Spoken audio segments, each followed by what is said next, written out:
Okay. Hello, everyone. Thank you for joining us today. My name is Chulu, and I am part of the ACA team. I'm the education coordinator. Welcome once again to the ACA dialogue of this month, as we are trying to understand the gendered impact of climate change and women on women, and the sort of lessons we can take moving forward. Today we have a very special speaker that will be taking us through their journey in human rights defense work and all of that, and speak to some of the issues that we were discussing on Monday evening with the Back to Basics workshop. I'm first going to start with giving a little bit of context of why we're having this dialogue and the importance of this dialogue. And then after that, I will give it to our guest to introduce herself. And then I'll further cement that and our dialogue can start. But before we begin, I just want us to go through the rules of engagement. So please raise your hand if you have a question or if you have a contribution while someone else is talking. Preferably when the speaker is still talking, you can pop your questions or your comments in the chat box. And then when we do have that moment where we're going to have a Q&A session or we do have a little break, you can also now raise your hand and then unmute and maybe talk via your mic.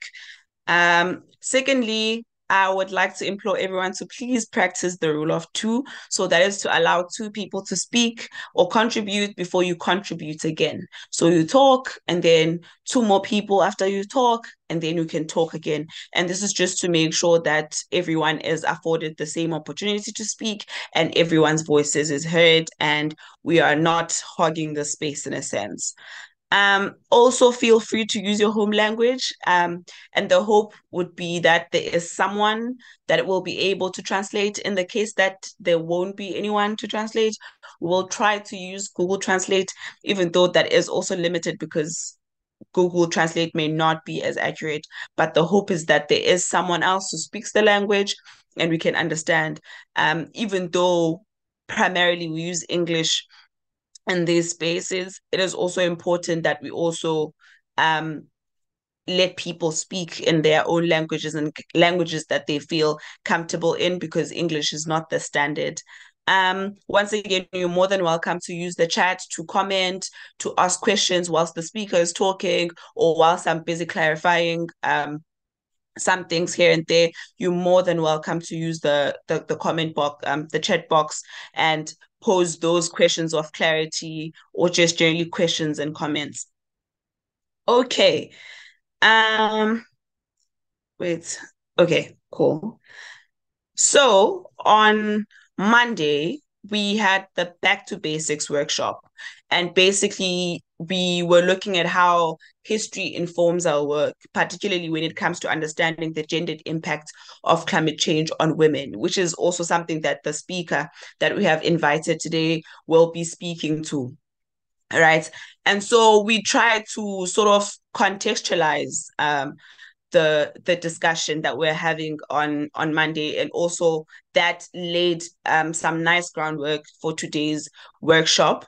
And so the aim is to really try and unpack the impacts of climate change that women face, particularly because they are women, and how can we respond when we are trying to tender justice, and always trying to keep in mind that we need to have intersectional responses, right? And so one might pose the question then, what is intersectionalities and how do we also tender, intersectional responses? And so last week, we introduced the term intersectionality as a term that was coined, or a term that person came up with, and that person was Kimberly Crenshaw, who was then at the time a lawyer, and had been representing factory workers in this American factory overseas in the USA. And she then realized at the time that while there are these different identities of these women that sort of come together and stack together, these compounded identities that then inform how they are treated.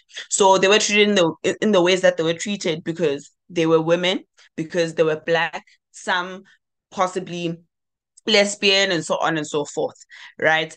And so Kimberly Crenshaw sort of like developed this idea then of intersectionality, which is we have these different identities that compound and come together and inform the different struggles that we face, because then even the struggles themselves are combined and compounded in ways that affect us, particularly because of our identities. And so that was like sort of our beginning point on Monday in trying to lay the groundwork into understanding then what is the importance of intersectional responses. And so when we came together then to understand really what intersectional responses and their importance, we then used the case study of Cyclone Freddy that hit Madagascar, Zambia, Zimbabwe, South Africa, the Kingdom of Eswatini, and Malawi. And we used the case study of what had happened in Malawi because of Cyclone Freddy and how then that needed intersectional responses. And we came to understand that intersectional responses refer to us having to now, when we as human rights defenders are responding to climate emergencies, and in fact to any kind of emergencies, we are supposed to have responses that are cognizant, that are aware, and that are considerate of the fact that, well, the person that we're responding to might be a woman, might be a man, might be Black, might be white, might be coming from the African context of colonialism or post-colonialism, and all of these different identities that they embody. They may be working class, they may be coming from an agrarian sort of background, so a background that is mostly land and farming as opposed to being an urban background, and those type of things. And all of these sort of identity markers and identities come together and inform the sort of struggle that they are facing. And so even our responses then should respond to all of these different identity markers that are then compounded. We saw then with Cyclone Freddy the importance of doing that because of the different struggles that women were faced with, particularly because they were women, being susceptible to falling below the poverty line way quicker, not having the security of a durable household and infrastructure, not having the security of food, not having the security of body, because they were also really exposed to instances of sexual assault and sexual harassment, shouldering the burden of doing the unpaid care work that comes with climate related emergencies or any kind of emergencies. So the doing of uncare work that includes taking care of children, taking care of the sick, possibly helping with soup kitchens that are happening around, and so on and so forth. But also at the same time, still having to shoulder the burden of doing their own gendered roles now that come typically in the form of household chores, cooking for your own family, and all those kinds of things, right? And so that was sort of the groundwork that we laid on Monday with the Back to Basics workshop. So today we're really hoping to have our speaker that I'm now about to introduce. We're really hoping that with that groundwork, the speaker then can, sort of hit the ground running in terms of giving us a bit of a clue in terms of what she does and all of that, right? Just give me a moment to share my screen. So today, our speaker is Francina Nkosi, and she is based currently in South Africa, and she is with the Waterberg Water Crisis Committee. Just give me a moment. There we go. Okay, so our speaker is Francina, as I've said. Francina Nkosi is a frontline human rights defender and a champion of gender justice and environmental rights in Lephalale, a mining community in Limpopo. So she does a lot of work around helping mining communities, particularly gender justice work, standing up against gender-based violence, advocating for climate justice, gender justice, land rights, and human rights. She draws a lot from her own lived experiences, and she also aims to show the impacts of mining on women. Me Francina, welcome. Could you please kindly introduce yourself because I don't think I do you enough justice. Okay. Am I audible? Yes, Mama, we can hear you. Okay, thank you very much. Greetings, everyone. And thank you very much for having me. It's an honor and a privilege to be here. And greetings to the house, protocol observed. As they've said, my name is Francina Nkosi, and I'm based at the rural area of Lephalale. That's where you find the fourth biggest power station, Medupi Power Station. And I'm the founder of Waterberg Women Advocacy Organization, which is a women-led organization. And my passion is to see a woman who can be able to stand for themselves and be able to be part of decision making in communities, and also a woman that can be able to change the way things are happening now due to climate change to a better state, in a short way of saying, coming up with solution of the impacts that we're going through. Thank you. Thank you so much, Mia Francina. It's very lovely, like just going through your biography and seeing all of the stuff that you're doing, and also just knowing you from the Fights Inequality Alliance and the kind of work that you do is it's really inspiring. So thank you so much for taking time off your very busy schedule and joining us. So I think it is only fair then and just that we start with the kind of work that you do. What do you do, particularly around gender work and climate justice in Limpopo?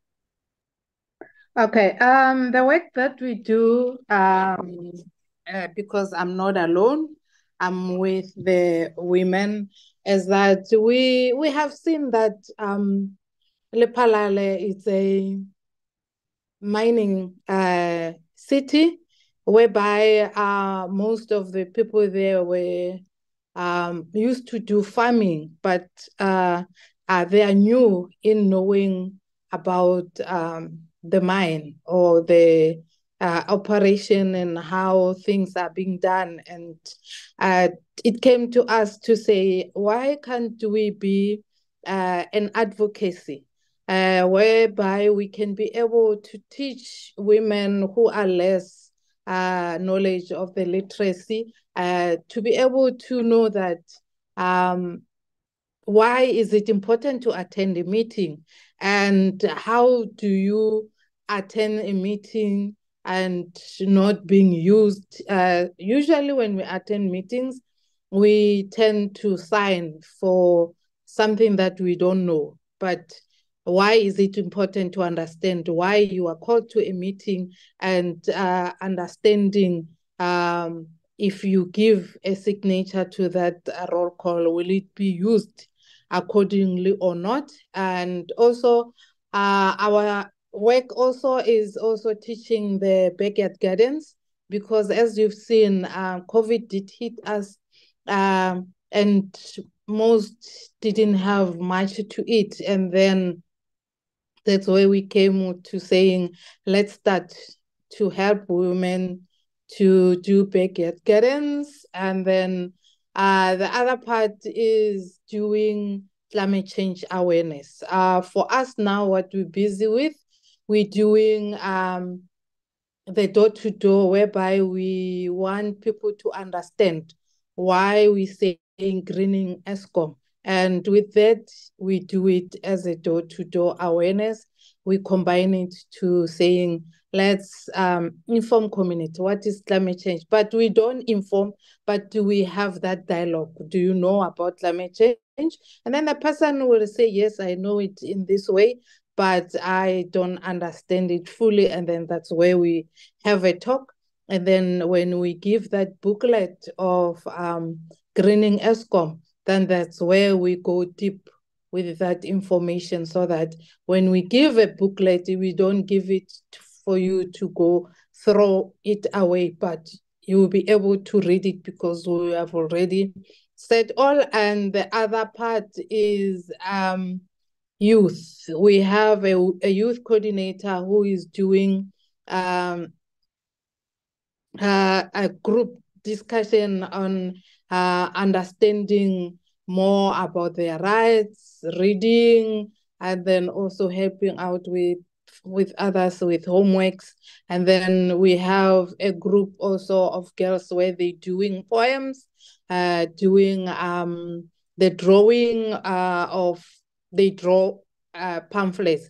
And if we say it's a gender-based violence, and then they will draw that poster themselves. And then if it's climate change, they will do that poster, draw it out. For us, we're trying to encourage those who are good in drawing, those are good in poems, those are good. It's in just acting out, so that we can be able to know we have so and so young girls who are doing this, and then we'll be able to lift them up, and then also reducing them in doing wrong things if they are busy, and it will be less of them being in an substance abuses, or maybe in the violations. But if they are busy, then they are covered. Okay, thank you so much, Ma'am Francina. You do a lot of work, and I like the fact that it is around all of this like array of issues that we faced with, including climate change, gender justice, land rights, human rights, and I like particularly that it has to do with young people, but in particular, young girls.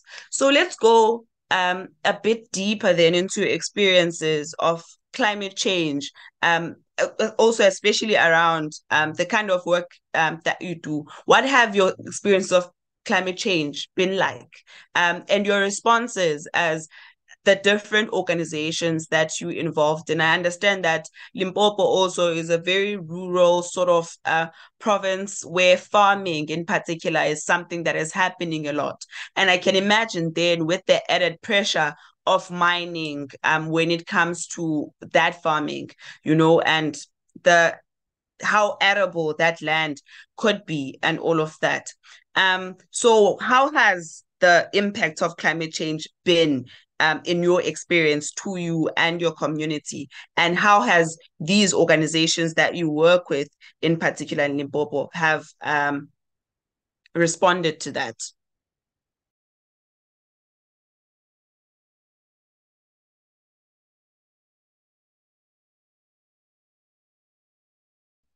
Sorry for that, I'm back. Me, Francina, did I lose you for a minute there? Yes, you lost me. I'm back now. Oh, okay. Yeah. So I was asking that how have your experiences of climate change in Limpopo been? Because I understand that Limpopo is a rural province. And on top of that, there is this added sort of strain of mining, and as a rural province, there's a lot of farming that is happening. Um, People are very dependent on their small food gardens and things like that. So, what has your experience of climate change in Limpopo been, and how have they responded to climate change in Limpopo? Thank you. With the climate change in Limpopo is that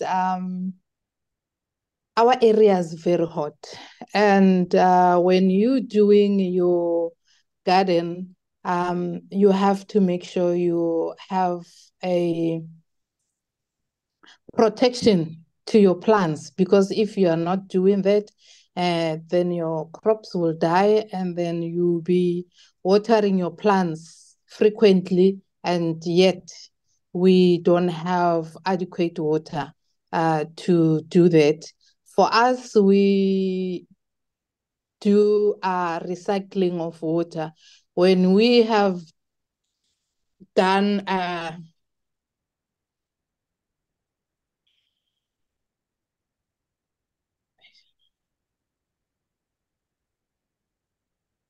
Me, Francine? I'm here. Can you hear me? Yeah, I can hear you.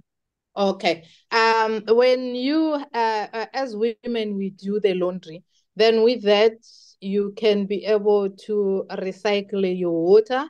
And we use ash to suppress that soap, and then we use that water to water our plants, and then we use the grass to protect those plants from the heat waves, because Lephalale last have been hit so high with heat waves that caused people to be dizzy and crops to die. But that's how we are coming with a solution of protecting our crops from the climate change.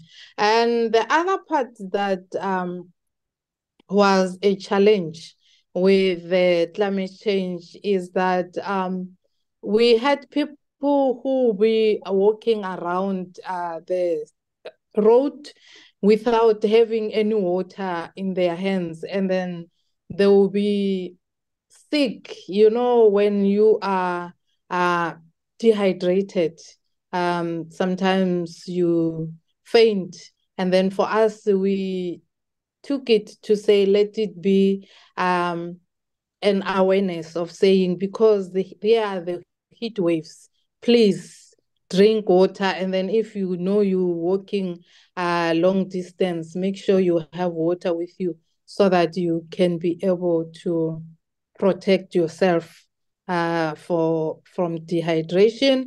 And then the other part of the climate change, the way it does hit us, is how we make sure that if it's raining, let's do rain harvest, because we don't have water.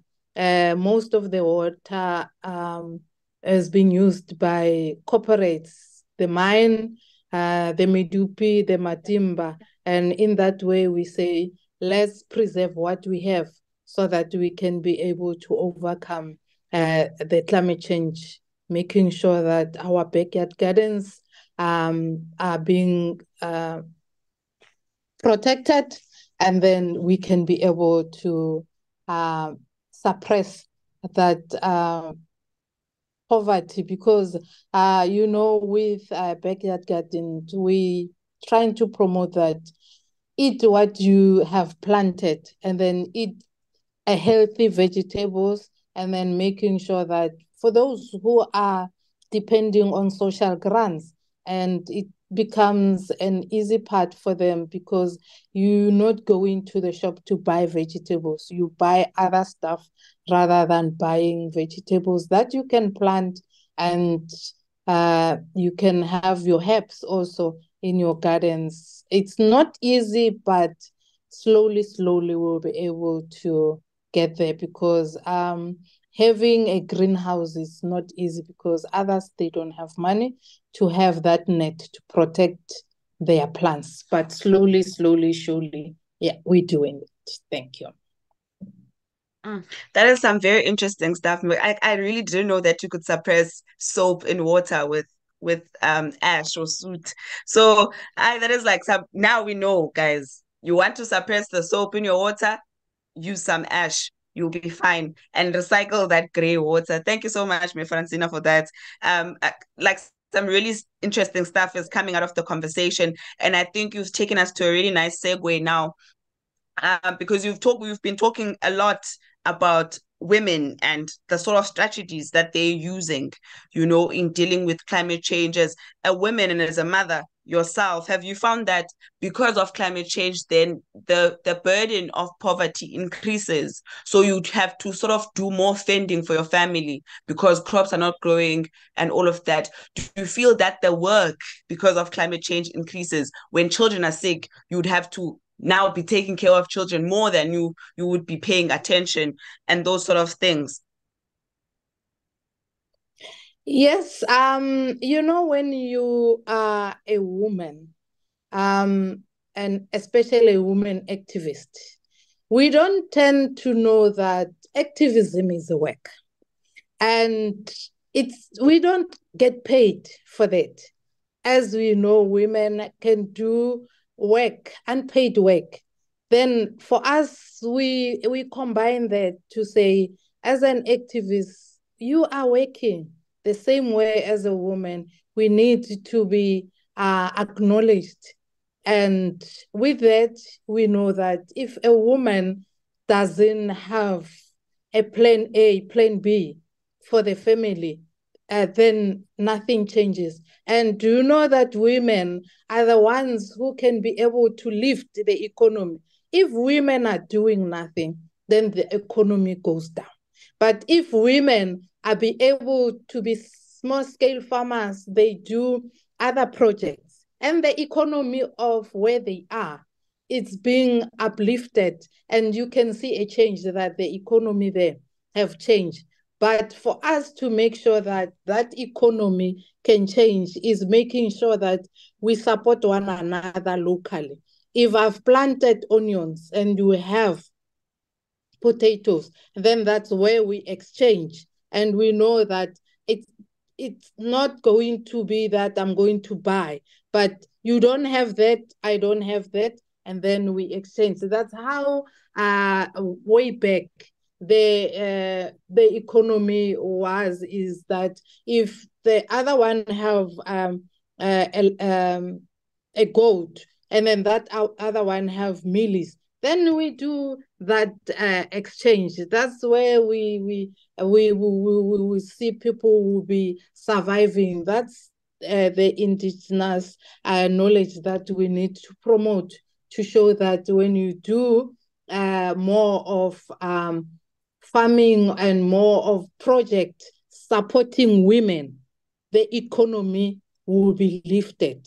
And that way, that's where you will see that women have less of burden of on their shoulders, because if there's nothing in the household, women always, they go to get firewood to be able to cook. Women have to go to the rivers to go and get water. Some it's not rivers, they will be able to go, it's a long distance to go and get water from taps, pushing that wheelbarrow. It's also a burden to their health. But if all those things are not that hectic to women, and the economy will surely be on a stable state. And on that way, a healthy woman, and it's a healthy family. Thank you. That this is like so much of that you're saying, my Francina, like, is really important, because women do a lot of work that contributes to the economy, but is not considered to be work in the sense that you are paid to do that work. The sort of care work that women do, and the sort of unpaid work that is in household chores and all of these things, directly contributes to the running of the country, directly contributes to the running of economies and the running of the world. And so it is important that it's recognized and regarded as such. And I think another thing that you highlighting is also the fact that indigenous knowledge is so important, especially when it comes to tackling climate change. Where you have ideas such as using ash, to suppress soap in water in order for you to be able to reuse it for things like watering your garden, knowing which plants to plant next to each other to avoid insects and pests and all of those kinds of things. So indigenous knowledge that is at most time stored in women, that it is women that know such, is really important. And so it's important that, in particular, when it comes to that, we listen to the experiences of women and we internalize those experiences and we take lesson from all of that. So it's really, really important. And thank you so much for sharing that and contributing in that. So many of the comments that you've made and your contribution really raises things that are relevant, across the board, not only for someone who is in Limpopo or someone who is in Eastern Cape, but is also relevant from someone who is in KZN, someone who's in Eswatini, Malawi, this is all relevant and sort of capacitates people in a sense also. So that is very important. And thank you so much for that, ma'am. Okay. Just before we can go to the Q&A, because I can see the time is running away with us, always does that when you're having fun. I just want you now to speak to the sort of lessons then that we can take from history when it comes to understanding the impact that climate change has, especially when it comes to women. What sort of lessons can we take from that? And also recognizing the fact that this also has become a sort of intergenerational, dialogue, because you're a bit older than us in the room, than most of us in the room. So it has also become some sort of intergenerational dialogue. So what sort of lessons can we then learn from history about how climate change impacts women and how we respond also, but also at the same time, as a person who is slightly wiser, probably more wiser actually, who is wiser than us, what lessons can we learn from you right now? And what lessons can we also take from history? Okay, thank you. Let me start by saying climate justice is an agency to help ease the burden of women and youth. And when we share the knowledge and the traditions, that's where we'll be talking about the intersectional. Then the current social economy also is the one that shows us that we need to take the right to life and the right to education very important to us, because we have to look at those ones. We have the social isolations, and then we have to learn the new skills. And also, we have to look at the new sense of purpose.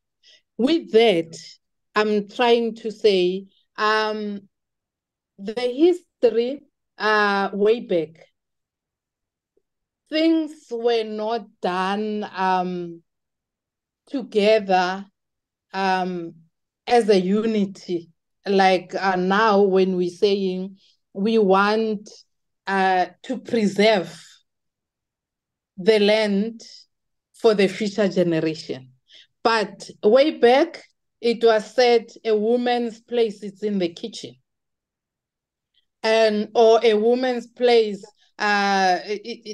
it's just to take care of the family, and then women don't have the right to go to school.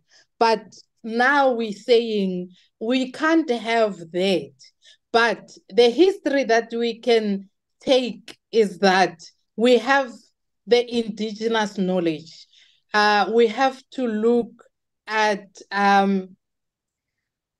how we share the knowledge as an intergeneration, because if I know how to do farming organic, I have to teach the youth, how to do organic farming, so that that knowledge doesn't perish, but the youth and the young ones can be able to do that. Because we can't look at the way of doing using the GMO seeds, but the way back we used to do the organic one. And the organic one, you don't use the pesticides. You don't, it's organic, and it doesn't harm your health. For me, for a part of climate justice is that we need to reinforce the human rights.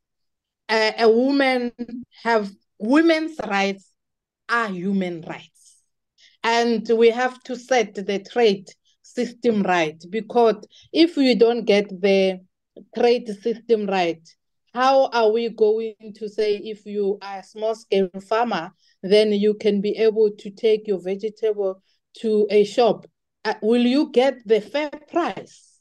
That's the way of getting the trade system right.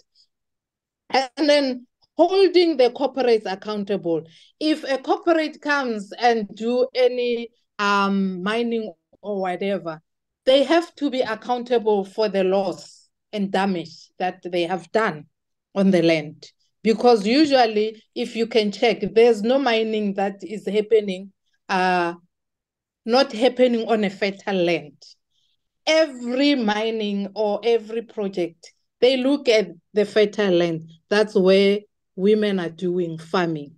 And for me, I would say for us to be able to overcome all this as to promote Ubuntu.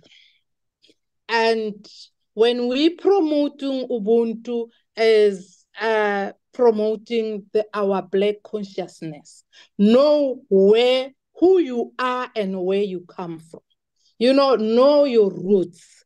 In that way, you will be able to know that, oh, in my family, they used to do farming. This is how they used to do farming. In my family, they used to preserve food. You can preserve your food with your mayonnaise bottle, because when you have planted a lot of tomatoes, there's no way of you wasting food.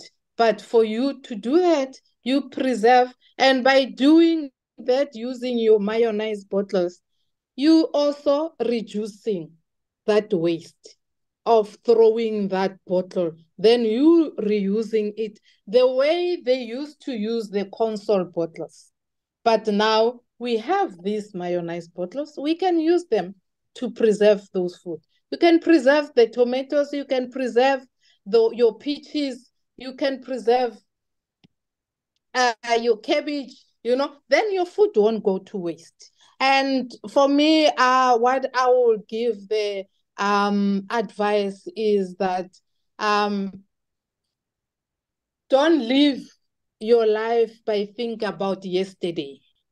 Don't live your life about thinking about tomorrow. Live your life as if there is no tomorrow, so that you can be your best for that day, knowing that tomorrow, yes, we have to have plans, but live as if tomorrow is no more there. And in that way, you'll be the best of who you are. And in that way, you'll be promoting Ubuntu, you will be sharing that love. For me, I feel that if we can share the love, it's making sure that you don't hate somebody. You make sure that whatever person is good at, embrace that person. And in that way, there's a connection of showing that you are helping somebody to be able to be someone one day, making sure you support somebody to be able to excel in whatever they do, because sometimes we lack that support. But if you can be a step ladder to somebody, then I think that way the life will be better. And making sure that if you know something in an organization and somebody doesn't know it, help somebody with that knowledge you have, so that you don't leave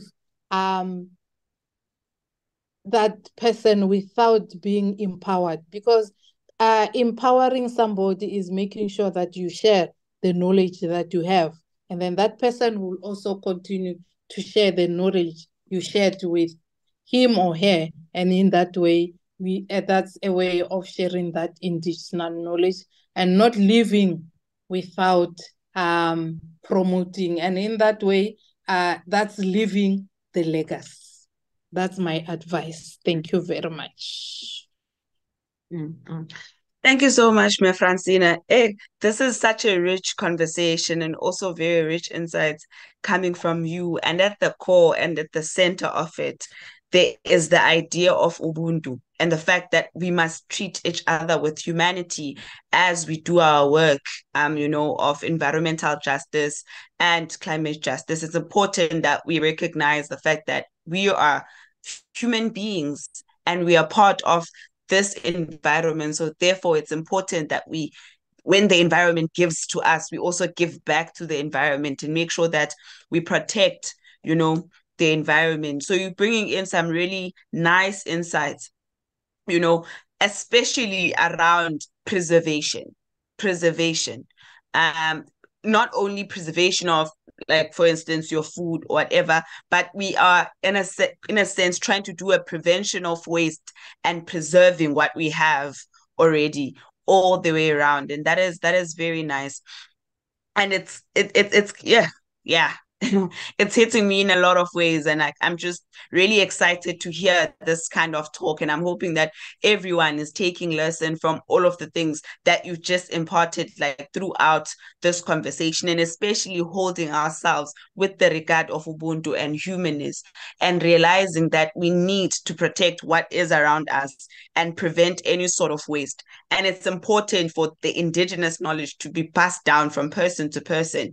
Um, because what good is lessons and what good is knowledge if it's not passed down to the next person, to the next generation? So I'm also hoping that in this conversation, the people that have joined today will be able to take this beyond this room and this virtual space, and they will go out there and be like, this is what I learned today, and this is why this is important, and do that in sort of a word of mouth thing, where we are trying to build each other and capacitate each other. Um, just, Ms. Francina, before we close it and we go to people for questions, I do want to ask you to, if you do have any last remarks in terms of how our work is informed by Ubuntu, informed by the circumstances that we find ourselves in, especially in the context of Africa, where we find that we might not necessarily be the biggest contributors to climate change, but are getting the short end of the stick, in that we may not contribute as big as we're experiencing the adverse sort of result of climate change. Could you just give us any closing words and any words of encouragement moving forward? And then after that, we will open the Q&A. Okay, thank you. For me, what I've just realized is that Africa is rich. Africa is rich with minerals, and also Africa is rich agricultural-wise, and Africa is rich with wisdom.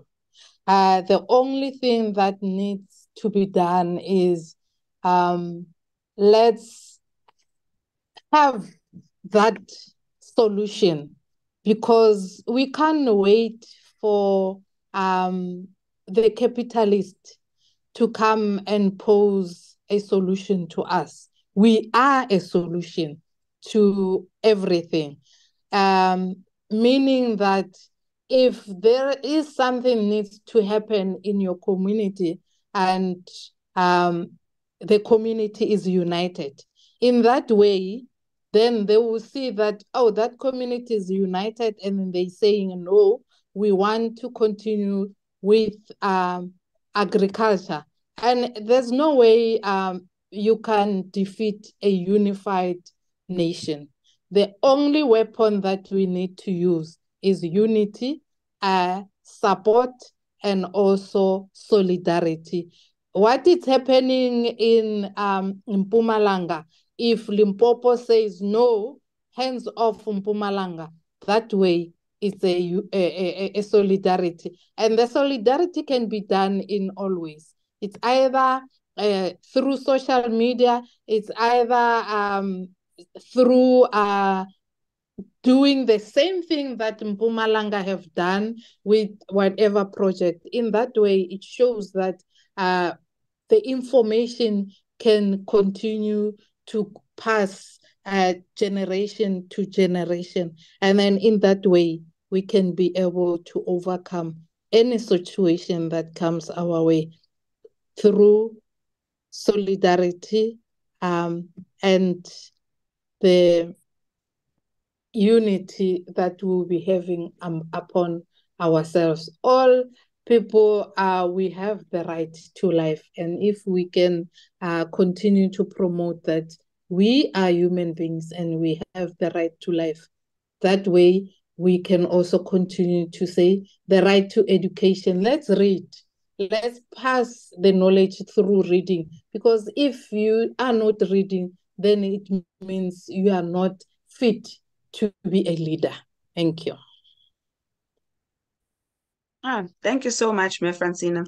Thank you so much for such beautiful insights and for really putting us in a position where we have to rethink how we're doing things and also rethink how we present ourselves and how we respond to issues that we faced with, particularly when it comes to climate emergencies and particularly when it comes to women issues, especially in the context of Africa, with the context of things like colonialism and apartheid, and considering those kinds of things. And also have the considerations that we also live in a capitalist world where it is about extraction, extraction, extraction. So it's also important then to look at what are we giving back to the earth and what in consideration of the things that the earth keeps on giving to us. So that is very important. I mean, some of the most important things that have come out for me from this conversation, and I'm hoping for everyone else, is the fact that prevention is very important. Prevention leads to preservation. That is very important. And in the kind of work that we are in, Ubuntu is something that is very important across the board. Ubuntu showing each other humanity, from the very small level of it being person to person, community to community, country to country. That is very important. So now we have some time for questions, and I will pass it over to my co-pilot, Michelle. It has been really nice for you to have me. And Me Francina, thank you so much once again. The work that you're doing is wonderful, and the insights that you have given for us have really laid the ground for some really nice, robust engagement. Thank you so much. Michelle.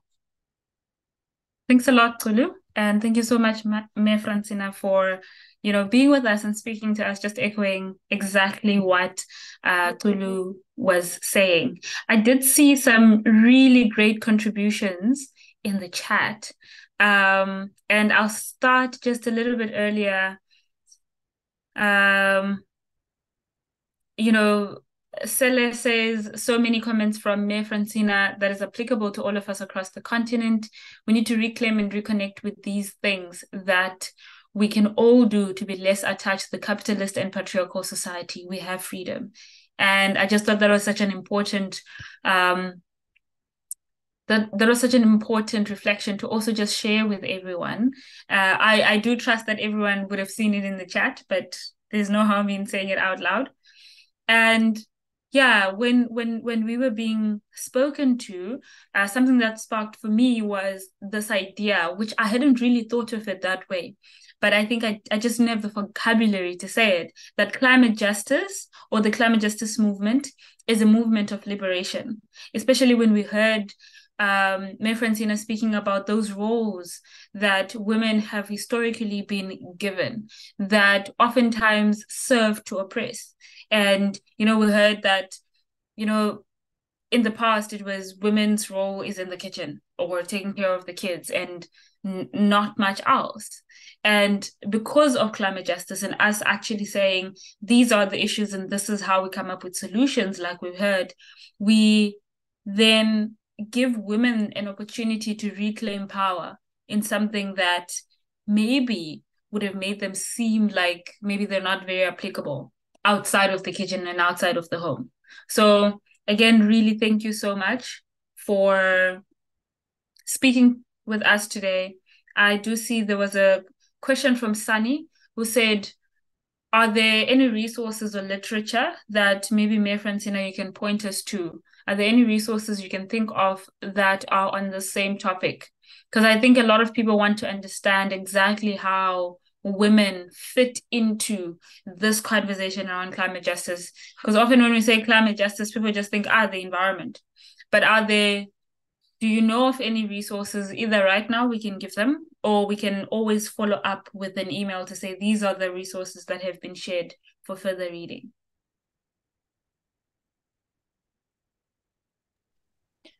Okay, I will share with you, Michelle, and then you will share them. I have them on email, and then they can continue reading, and then to see that I'm not talking from my mind, but I have something that I have read also.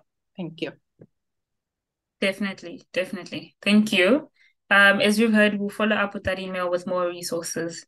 And then Letaho wanted to know how we can get in touch with you, especially if we're based in Limpopo and are interested in collaborating with you. So how can we get in touch, and how can we start a collaboration? Okay, I'll write my phone number and then the email on chat, and then also share our Facebook page for the organization there. Yeah, let me do that now. Amazing. Thank you so much. Letaho, keep an eye out on the chat. The information will come through there. And then Jones said, Mayor Francina is an inspiration to all of us. The work their organization is doing is definitely what our communities need in order to give women and youth an opportunity to make real change. And I absolutely agree, because I think it also allows us to properly visualize not just the role of women, but it can also allow us to see it, right? Often we don't see it in our minds, but I think just even starting the conversation or even continuing it helps us see the need, and also gives us an opportunity to understand how we can also uplift women. And I think that's also a very good thing. Alex says, hi everyone, my name is Alex from Kenya. In all our previous discussions, we have so much to dwell on climate change in women. I'd request the facilitators to talk on the challenges of climate change in women and girls with disabilities, because I believe women and girls with disabilities are far more vulnerable than any other women. Mayor Francina, would you like to speak to that?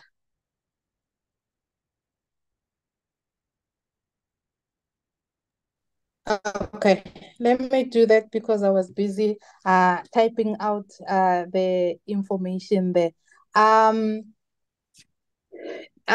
Climate change on women and girls with disability, yes, it affects them more because you can imagine when you disabled, they always tend to forget that always climate change is the one that contributes to that.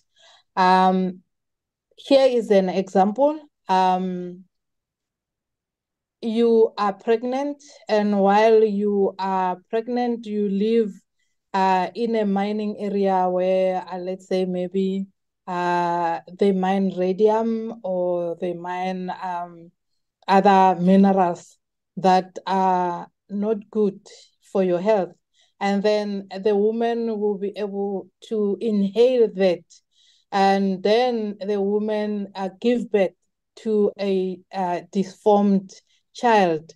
And that is a way of, it's a mining that contributed, and then to climate change is when a place it's so hot and a woman had to go to farming, do the work, and that heatness is not good for the baby. And then sometimes the baby will come disformed, and then it also affects the baby. And now you, as a woman, you have to take care of your child who is disabled, and your child will be able, you'll go to school, but not being able to be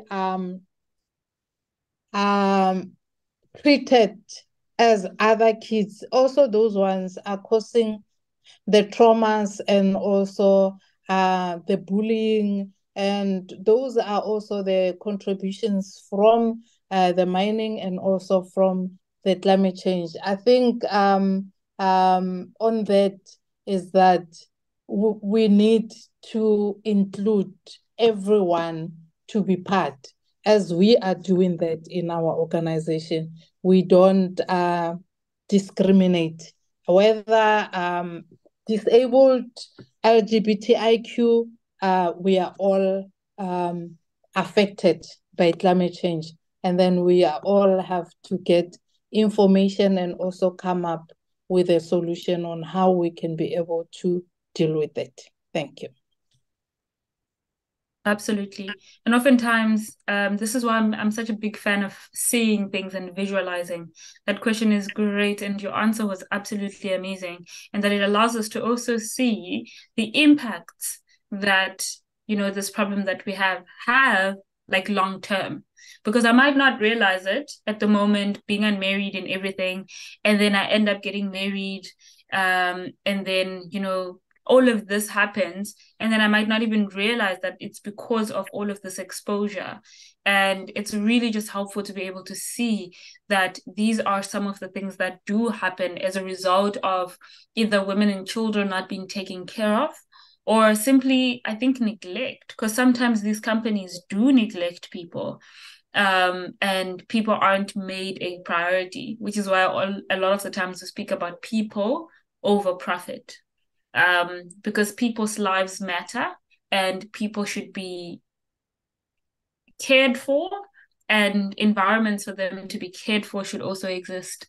But thank you so much for that answer, and thank you, Alex, for asking that question around how can we center different people, how can we center women and children with disabilities.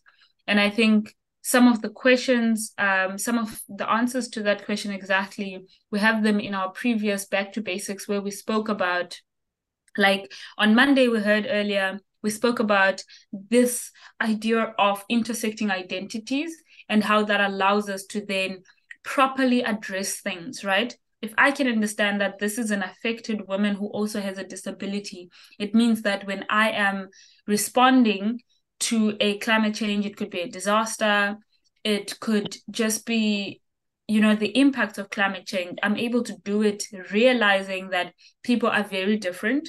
And because they're very different, they also need different approaches when it comes to solutions. So thank you for that. Paul, I think I saw your hand first. You can go ahead. Yes, madam. Thanks very much for allowing me to contribute. Hi, everyone. I hope you are getting me. Yes, we are. Okay. The first, I want to thank Madam Francina for advising as well as explaining, also answering some questions that people were asking. My question also as like as the organization, do you have any alternative plans where so that other people, other countries can benefit about what the organization is doing that side? Do you have any plans for maybe anything like forming a group, whatever, any plans? Do you have any plans as an organization so that maybe other countries can benefit, like for example, Malawi, Zambia, whenever, so that also the woman can also get support from different people? Do you have that plans? Thank you.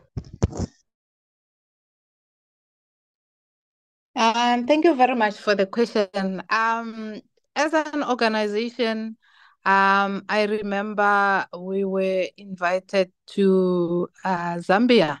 And as you know, Zambia, they are rich with chrome. And for me, I learned that women are more in Zambia than men. And our duty was to organize the women there so that they can be able to form an organization. For us, I can say, can I share a tool on how to organize and the do's and don'ts of organizing, because other areas are different, but I'll try to share on organizing in a mining area. I think that we can assist, and especially in rural areas. Thank you.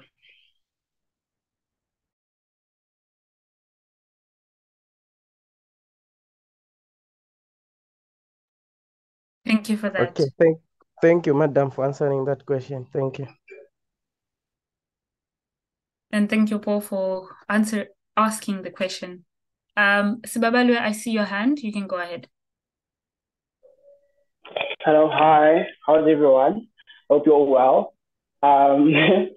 One question I have, and it's often a problem that I come across, is that whenever I talk to people about like climate change and the actions that they can do to minimize their carbon footprint, etc., is that they often talk about how they are trying to move away from generational curses, right? So what they're trying to do is they often come from extreme poverty, and now here there's this person standing in front of them talking about how, hey, reuse your containers, reuse this, reuse that, and they practice that because they have to do it out of necessity, right? And now their main concern is, I'm here, like we had a discussion about this with university students, and their problem was, I'm here trying to educate my parents or my family out of poverty. So what they're trying to do is move away from all those practices that they did that were good for the environment, but they associate with being in poverty for a quote unquote better life. So they want to move away from their housing towards like a mansion of a large lawn. They want to move away from public transport to using, their own cars, 2 cars within the houses, etc., etc. So how do you go about having a conversation with a person like that, keeping in mind the concerns?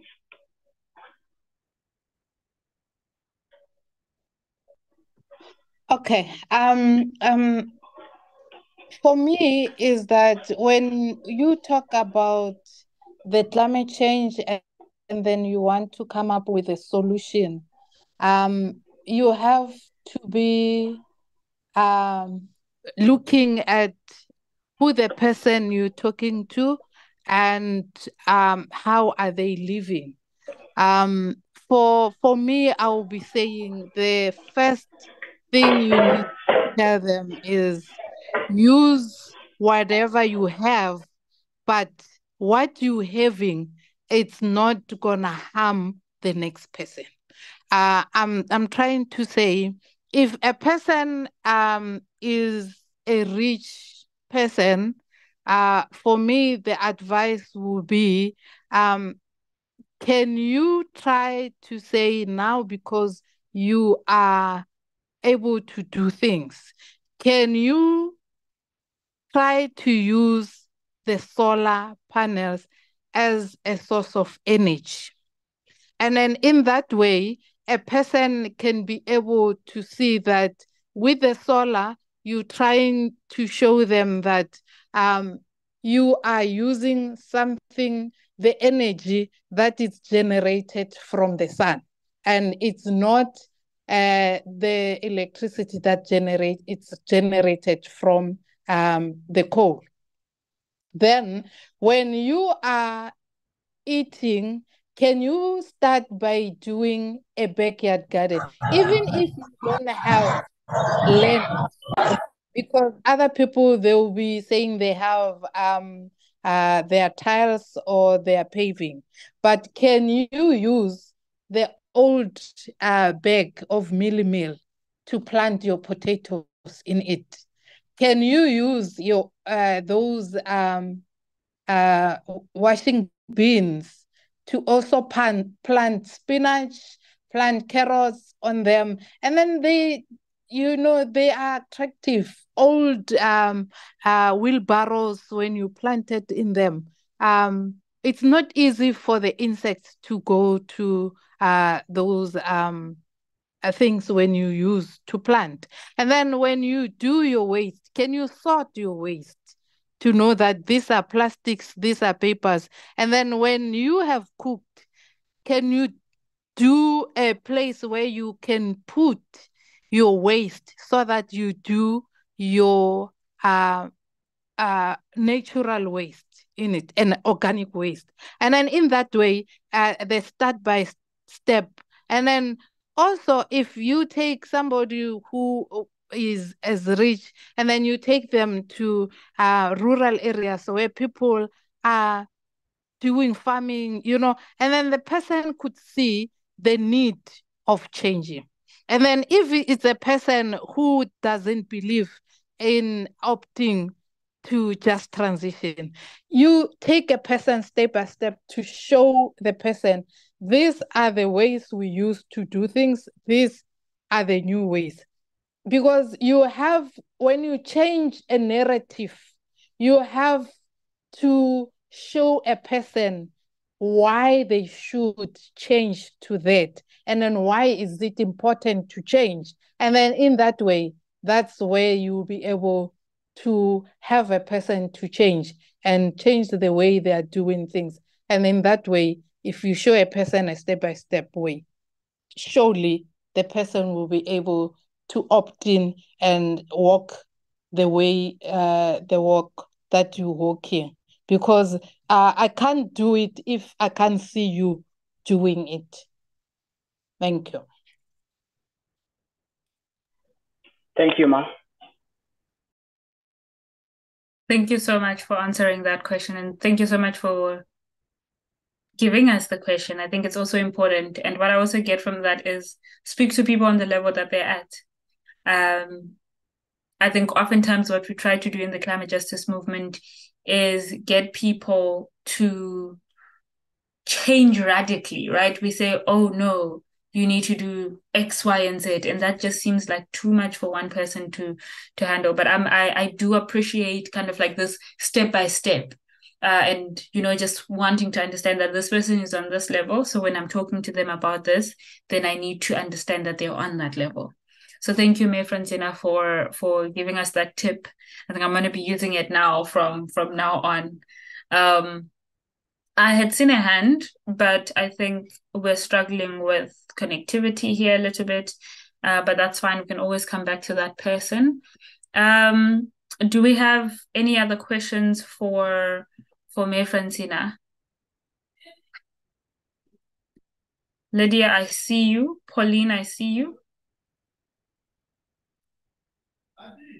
Edna, I also see you. Do you have any questions for Francina? Natasha, nice to see you again. Gift, Anna.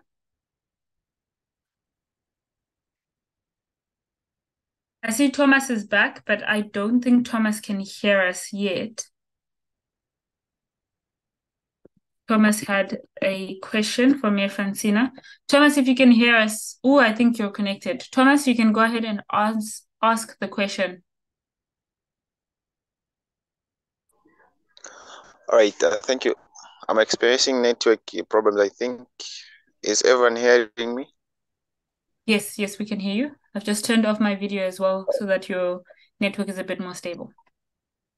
All right. Okay.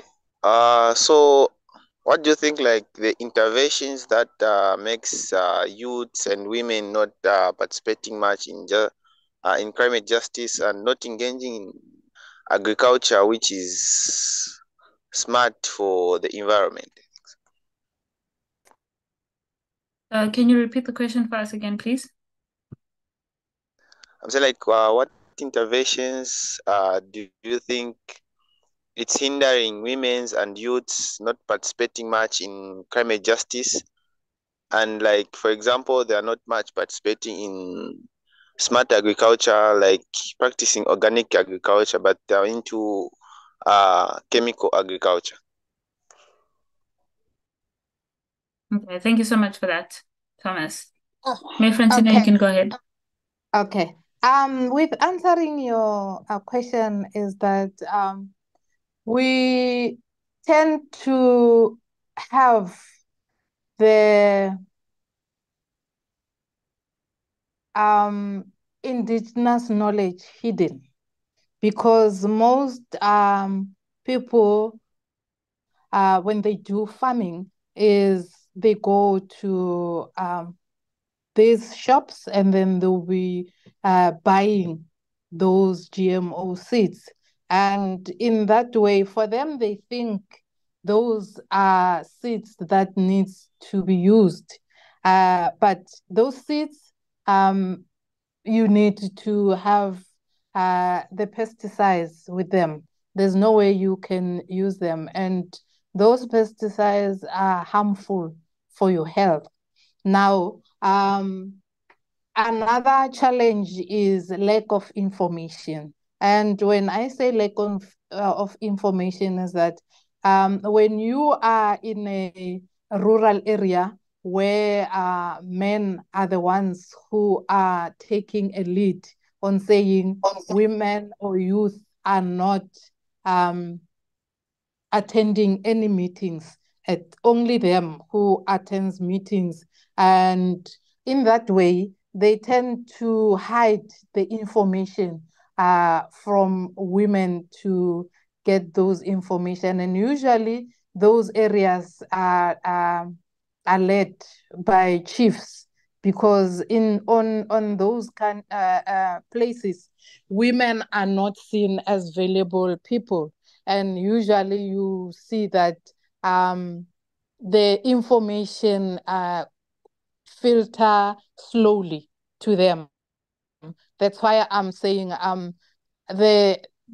for women and youth to get more information, it's when you have activists who are passionate to give information, they go to them and then they make them understand the importance of organic farming and how it saves their lives and their health, and also why should organic farming be the one that is being used each and every day in our daily lives. And in that way is our activists are the ones who needs to be so passionate to be able to do information sharing, advocating, capacitating, and also making sure that more women and youth are on the same path. And also the other way is making sure that in our schools,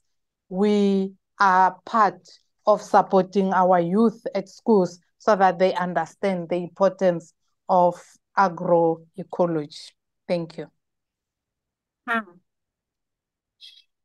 Thank you so much for that. I think it also just helps us see sometimes it's not that women don't want to participate, it's that opportunities for them to create are limited or not created at all. So again, it comes back to understanding the context, right? It comes back to understanding the areas in which we want to work or the areas in which we work, so that we can know what strategies to employ to make sure that more people can actually participate, and that more people can actually understand the need to participate and their value. And when I say more people, I'm particularly speaking in line with the conversation that we're having now, that more women and children, more women and girls can actually participate in climate justice. So thank you so much for that. Tejo would like to know, where would we find the organic seeds rather than the GMO ones? Is that information that you can give us? Okay, the organic seeds, if you want organic seeds, we have organization called Rural Women Assembly. They deal with organic seeds. We have organization like the Lamusas. They deal with organic seeds. that's where ourselves we get seats. But if you communicate with me, and then I will get to know where you are, and then I could be able to pinpoint to you the relevant person to share the organized seats with you. Thank you. Thank you. We will be following up with that. And a lot of that information, again, if we've promised to give you information, it will come. We'll send it via email. And you are free to also email us at education@africanclimatealliance.org should you feel like we're not being fast enough with the information. But thank you so much for the conversation. I am going to open the floor up for one more conversation before we close. You can put your hand up so I can see you.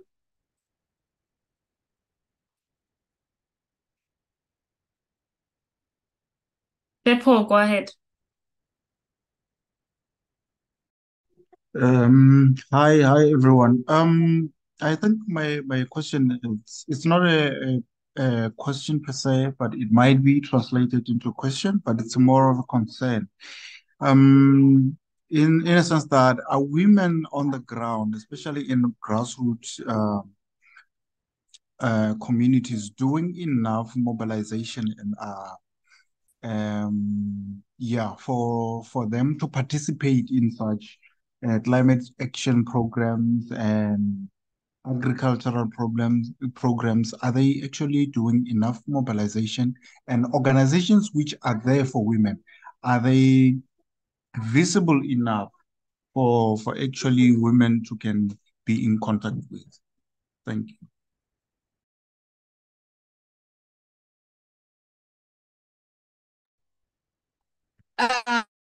Okay, thank you, my leader. Kapo. Women are not more visible because the danger on women is that when you are a woman who is vocal, you tend to be a victim to men, because it's like you are overpowering men with the knowledge. And with that, I'm not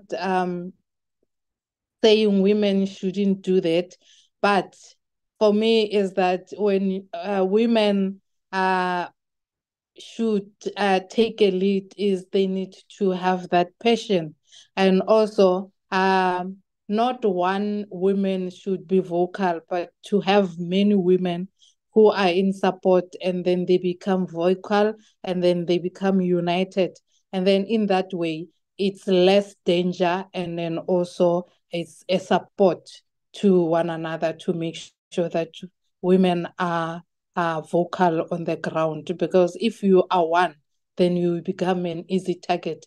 But if you are in a unity form, then that way you are in a less danger to be vocal and visible, and also making sure that other ones can also be able to take part. And it always come to that part of walk the talk. Don't talk about something and then you walk something else. Be the solution that you want to be to others. And in that way, people will take you serious and also follow on what you are doing. That's a way to go. Thank you.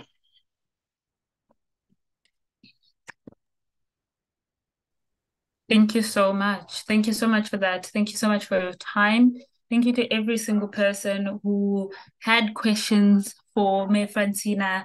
Thank you for your time as well, for spending your Wednesday evening with us. We really do appreciate it. It means so much, because it means the conversations that we have are also quite rich, because you come into the space and you contribute to the conversation. So a massive, massive thank you.